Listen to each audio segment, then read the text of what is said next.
जय हिंद दोस्तों। कैसे हैं आप लोग? उम्मीद करते हैं आप लोग स्वस्थ होंगे, मस्त होंगे और अपने कार्यों में व्यस्त होंगे। तो आइए आज का सेशन शुरुआत करते हैं।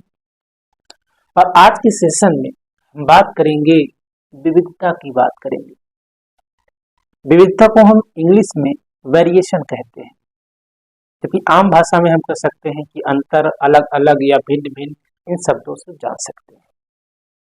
तो क्या आपको पता है कि जीवों में विविधता होती क्यों है? और इसके बारे में बताने वाले जो वैज्ञानिक हैं वो कौन है? अगर आप लोग बायो पढ़ने वाले होंगे तो समझ गए होंगे। तो आज हम बात करेंगे आनुवंशिकता, और उसमें हम चर्चा करेंगे कि आनुवंशिकता के अंतर्गत आनुवंशिकी का जो विज्ञान है उनके जनक के बारे में हम बात करेंगे।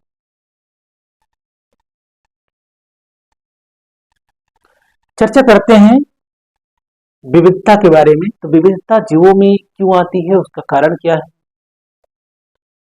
और ये होना जरूरी क्यों है? विविधता जीवों में, जो उच्च वर्ग के जीव होते हैं, चाहे वो मनुष्य हो या पेड़ पौधे हो, उनमें आपको विविधता देखने को मिलती है। और विविधता आती क्यों है, उसका मुख्य कारण है आनुवांशिक पदार्थ।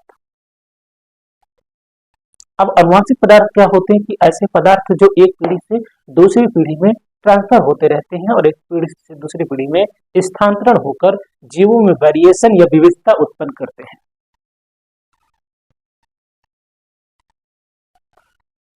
अब अनुवांशिक पदार्थों की बात करते हैं तो अनुवांशिक पदार्थों के रूप में हमारे बॉडी के अंदर जो पदार्थ होते हैं, जैसे डीएनए हो गया, आरएनए हो गया, क्रोमोसोम हो गया, जीन हो गया, तो ये सभी अनुवांशिक पदार्थ हैं। अब डीएनए का जो कार्य है अलग है, आरएनए का कार्य अलग है, लेकिन अनुवांशिकता की पहल करने वाले वैज्ञानिक तो बहुत सारे वैज्ञानिक थे। जैसे लैमार्कवाद पढ़ेंगे, डार्विनवाद पढ़ेंगे, ह्यूगो डे व्रीज का पढ़ेंगे, लेकिन इन सब का जो सरताज थे, आनुवांशिकता के जनक कहे जाने वाले वैज्ञानिक ग्रेगर जॉन मेंडल।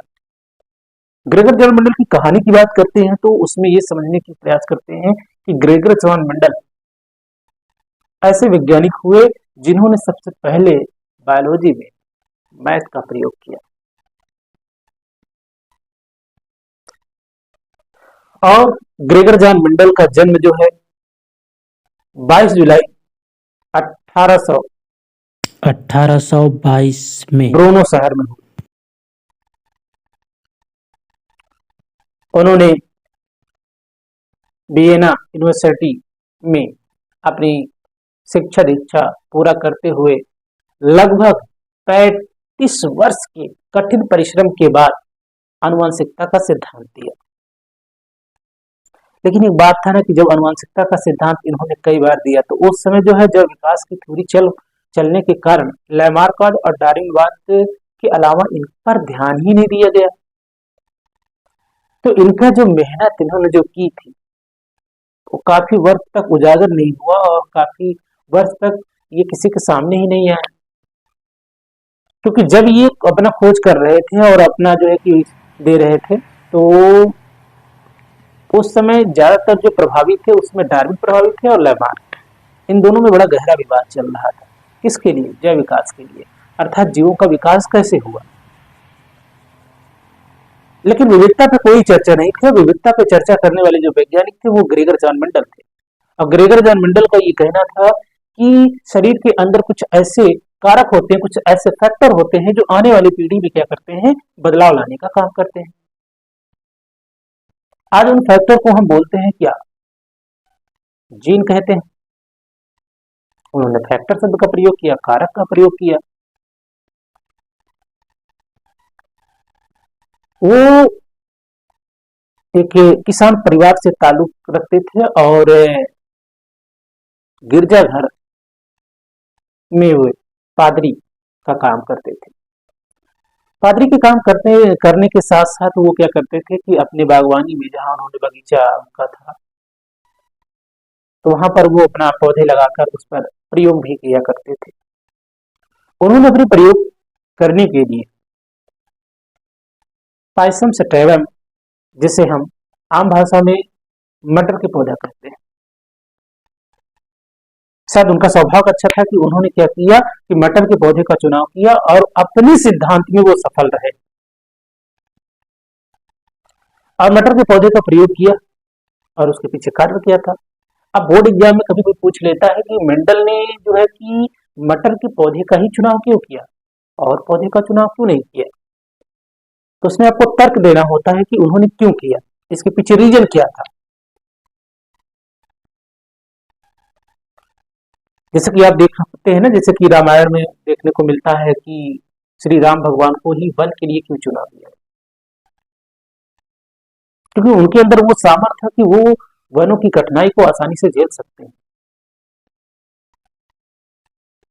अगर वो संघर्ष नहीं करेगा तो वो राजा नहीं बनेगा। तो राम जो है कि श्री राम जो है वो संघर्ष किया, संघर्ष करने के बाद वो जो है तभी तो राजा बनने की योग होगा। हर व्यक्ति जो संघर्ष करेगा वो राजा बनेगा और राजा बनने के लिए संघर्ष करना बहुत जरूरी है। बना बनाया मिल जाए तो खाने की कीमत नहीं होती है। तो हम चर्चा कर रहे थे कि मेंडल ने मटर के पौधे का चुनाव क्यों किया। मेंडल ने मटर के पौधे का चुनाव इसलिए किया क्योंकि कारण था बच्चे की जो मटर का पौधा होता है उसे कहीं भी आसानी से उगाया जा सकता है, चाहे उसे लॉन में उगा लो, बगीचे में उगा लो, खेत में उगा लो, ये सुविधा थी और कम क्षेत्र में भी उगा सकते हैं।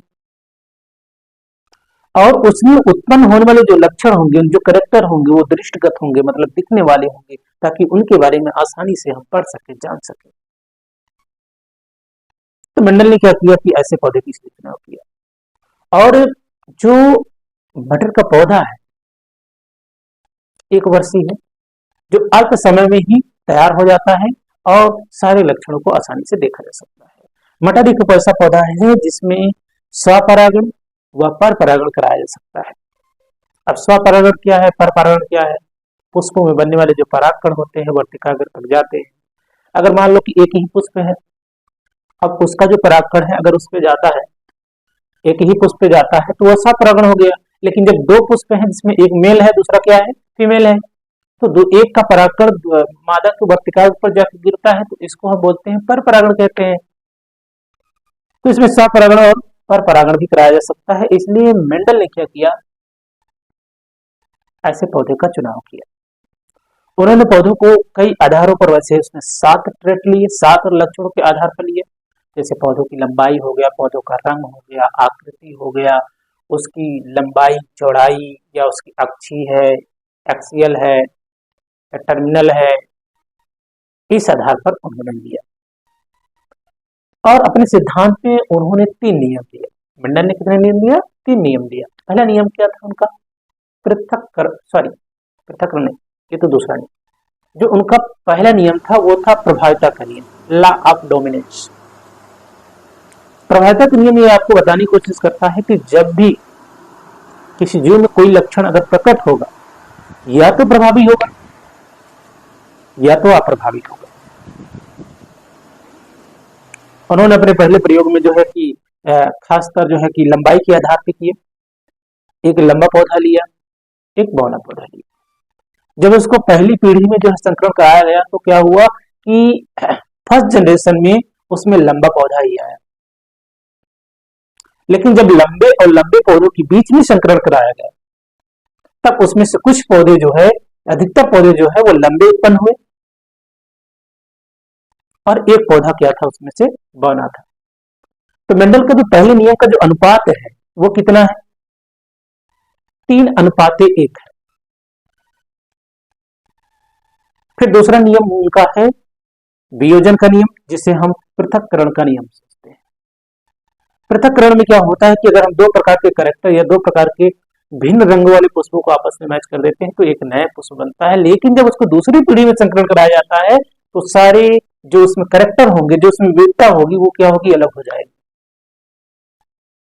अगर वही बात करते हैं इनके तीसरे नियम की, तीसरा नियम इनका है स्वतंत्र अपव्यूहन का नियम, लॉ ऑफ इंडिपेंडेंट।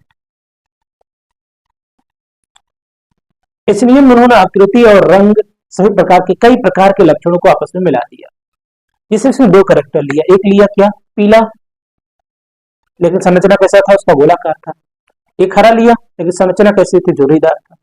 जब उन दोनों में संकरण कराया गया तो केस वही था कि उसमें जो है कि पीला गोल आया, सारे लक्षणों को मिक्स कर दिया। जब उन सारे लक्षणों के बीच में जब सेकंड जनरेशन में जो संकरण कराया गया तो उसमें जो लक्षण देखने को मिले,